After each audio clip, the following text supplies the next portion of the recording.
Good afternoon, everyone. It's been a while. The last review I did was on a figure, but today I'm going to go back to my roots. I'm going to do a review on Overlord Volume 1 and 2 of the light novel series, not the manga. So with that said, let's get started. So what I noticed with these was the artwork and the fact that they're hard copies, hardcovers. I don't think that the light novel series for Overlord comes in a soft cover.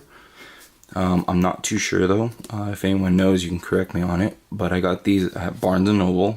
They're selling extremely well.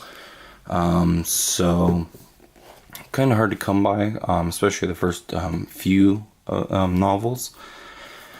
But you can find them eventually, or you can just order them on Amazon or even barnesandnoble.com and get them shipped to a store if you want, if you live in the US. If not, if it's global, then Amazon probably would carry them. Anyways, so with that said, with volume 1 and 2, they take you to about episode 9 in the series if you've watched the anime already. So if you recall the episode 9, it ends with the battle between Ainz and Nabe versus Kajit and Clementine. So it takes you quite a long ways in the series just with the two novels. And with these two novels, you learn a few things that you don't learn in the anime.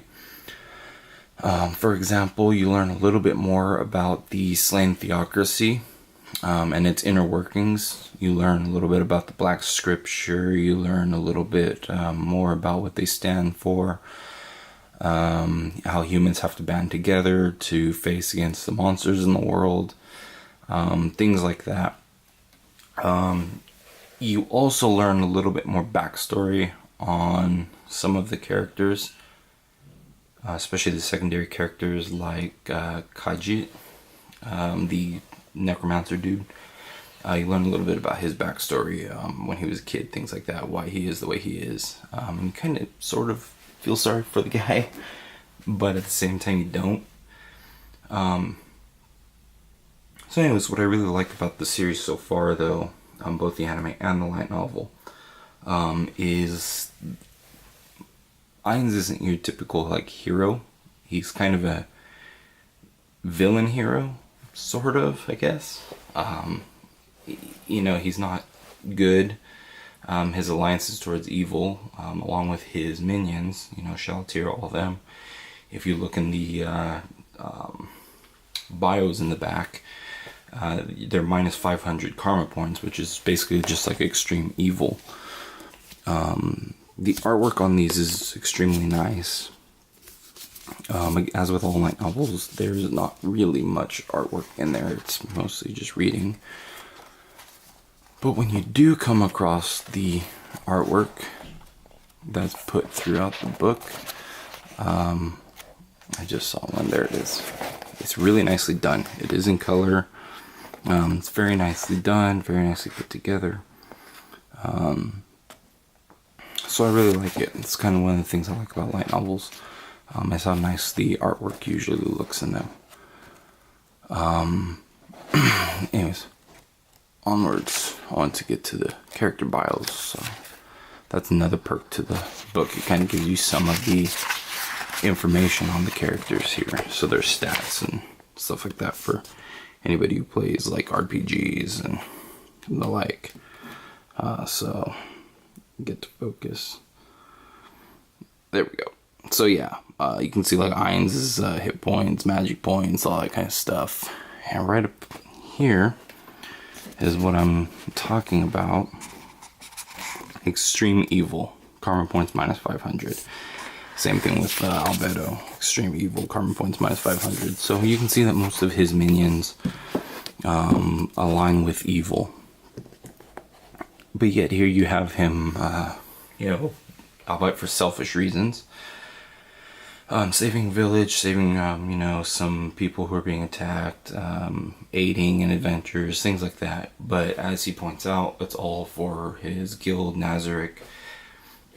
So he's kind of like an awkward good. But so it's not your typical taken off to another world series where the character, he's just like bumbling around and he's not good and all that. Ainz is super overpowered in the beginning, so are all his minions. It's just kind of something new. So that's kind of one of the things I really like about the series.